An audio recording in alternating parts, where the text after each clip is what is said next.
Well, ladies and gentlemen, what's going on in Retard today? Because as you know, South Africa's king of retarded politics. Anyway, before we get onto the main video of today, can I yet again remind you, if you haven't already, please subscribe to the channel. It really does help. Hit the bell icon and join the channel. Anyway, let's get on to the news. Before we get on to the main news article of today, let's get through some news that you may have missed. The first is that Treasury has rolled out a new budget guidelines. Apparently, this is going to curb the government's overspending. I don't know how, because government typically doesn't care about overspending. Anyway, this new budget apparently is going to prescribe rules where each department must justify every cent that it plans to use for expenditure, and it will have forms of intensifying accountability at all levels. Apparently, that's what it says, but we all know it's a load of rubbish. This is Treasury's way of basically saying they've got no cash. They're trying to get a little bit cash strapped. They're trying to put some brakes on the spending. I don't really see it doing anything, but it's interesting to note that, well, Treasury is having to adopt this approach. Anyway, the next news article is around Zondo, and this was Zondo's rebuke to Ramaphosa on state capture, because according to Raymond Zondo, former Chief Justice, he expressed regret at having to swear in ministers that he personally knew was named in the state capture findings. He said that obviously he had gone through all of the public inquiries, he had heard what many of these ministers had did, and then Cyril Ramaphosa took it upon himself to appoint many of these individuals to basically be government ministers. So he publicly criticized Cyril Ramaphosa for appointing officials implicated in corruption by the Zondo Commission, and he classed it as a symbolic failure to take justice seriously. And I've got to be honest and say, that's pretty much the way that I view Ramaphosa, full stop, a symbolic failure. In any case, moving on to another really interesting article. This is the news article that Cyril Ramaphosa has declared the Northern Cape as being a potential heartbeat of the economy. Now, obviously, the Northern Cape typically being a place where there's actually not a lot there, because obviously it's a very arid area. In any case, according to Ramaphosa, the Northern Cape could become South Africa's heartbeat of an economy, even though our economy is currently like dead and diseased and rotting in the sun. But this could be, according to him, driven by an abundance of solar and green hydrogen energy potential. So Cyril Ramaphosa spoke at an event, and during that event, he spoke of these special economic zones, potential industrial corridors, infrastructure upgrades to ports and rail, and around a 1 billion rand housing initiative in Kimberley. So he highlighted problems in South Africa and noticeably mentioned rural poverty, youth unemployment, municipal debt, and limited basic services, calling for innovative financing and integrated planning across government levels. And it's important to understand that we are hearing more and more and more from Ramaphosa about all these innovative financing models. And this is obviously the news that South Africa doesn't have any money. We've got a lot of problems, but not a lot of money to fix them. And what we're seeing is a significant amount of, well, borrowing. Now, this in itself is important because coming back to the first article, remember Treasury is implementing this austerity type thing where they're trying to curtail budgets. They're going to account for every cent. I mean, we heard that during COVID, right? 500 billion rand. Don't worry, every cent will be accounted. We were assured by Ramaphosa, even though it was his ministers, his ANC members that looted that draft. In any case, what we're seeing now is we're seeing more and more borrowing, even though we don't have the money.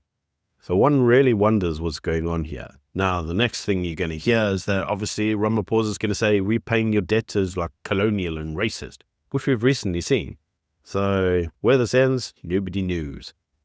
In any case, what we do know about Ramaphosa is that he has defended his decision to place his police minister on special leave amid corruption allegations and appointing Gwede Mantashe as the acting minister. Now, he's also come under fire for his controversial appointment of the chair of the National Corruption Advisory Council on the basis that it is suggested that this was unconstitutional and politically motivated. Ramaphosa counters this and says that his decision was legally justifiable and transparent. But you see, here's the problem. Inevitably, there's like 2 deputy ministers for like everything, for every ministry, and neither of these deputy ministers have been appointed to the ministerial role. He's appointed an outsider who's previously worked with the ANC, which raises the question, what is the purpose of a deputy? This is what the fundamental argument is. We've got an overinflated, a bloated cabinet. So what's the purpose of it? Because clearly it's not there to step in as minister when the minister is no longer available to fulfill that function. This is ultimately at the heart of what the issues are. In any case, despite all the criticisms received from Zondo and the public and everywhere else, Ramaphosa suggests that there's been significant progress on state capture recommendations, and the president asserts that meaningful advances have been made in implementing the Zondo Commission's 205 recommendations, which include asset recovery and legal reforms. Now, according to Ramaphosa, the asset recovery linked to state capture has risen from 2.9 billion in October 2022 to 11 billion in March 2025, which just shows you how much they stole. And this is probably going to be like 0.5% of what was stolen. According to him, there's been a whole 4 completed prosecutions, with many cases ongoing involving dozens of individuals and entities, although I think that's just a load of rubbish. And he's implemented 8 new laws in areas like procurement, intelligence reform, and corporate accountability. And it's important to remember that his idea of procurement was to double down on BE, the very thing that Zondo said enabled state capture to occur in the first place. This is Ramaphosa for you. What can I say? Moving then on to the next news article, and this is obviously a very important one, and it is that of the trade tariff. So we're just a few days away now until the 1st of August, and according to South Africa, we are still waiting for substantive responses from US authorities on a revised trade framework designed to avoid the 30% tariffs on exports. Now, these proposed tariffs stem from Trump's administration, his global reciprocal tariff policy, which he announced in April and then subsequently delayed. Now, South Africa is seeking exemptions or a maximum tariff of 10% for key exports like automotive, steel, aluminium, and agricultural products, and has suggested that they would offer to US liquefied natural gas as part of the broader trade deal. So as you all know, if you do watch my video, South Africa has signed a condition precedent document with the US trade office, but apparently no further details are being disclosed at this point in time. And one of the key issues now being raised is that the DA has raised concern that the government has withheld crucial trade negotiation details from coalition partners. So the problem is we're only a few days away now from the deadline, and even the DA can't tell you what's actually happening in terms of negotiations, because in typical fashion, DIRCO, the Department of Trade, and the ANC are doing everything itself and no doubt sabotaging the country. Which moves us on to the main topic of today, and that is Cyril Ramaphosa's sabotage of South Africa. And this is the news that Cyril Ramaphosa is lobbying for global sanctions on Israel. Now, you may ask yourself the question as to why he's doing that. Well, the actual answer is very difficult to explain, and it would appear that according to the news, the actual department who's lobbying for this is DIRCO, Islamist-controlled DIRCO. This should come as zero surprise to anybody.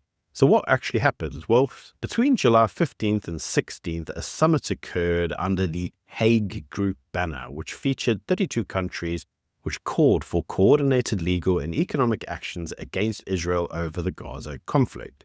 Now, news is that South Africa itself was instrumental in defining the summit's direction, and its delegations led by DIRCO officials co-chaired the summit and drove framing of Israel as being equivalent to apartheid-level South Africa. Now, this obviously comparison is, well, very, very controversial, specifically from a legal and moral comparison. Now, the summit include a call for an international arms embargo on Israel, restrictions on port and airspace access to Israeli-affiliated entities, legal assessments to sever state contracts tied to Israeli companies, and adoption of universal justification laws to prosecute Israeli leaders abroad.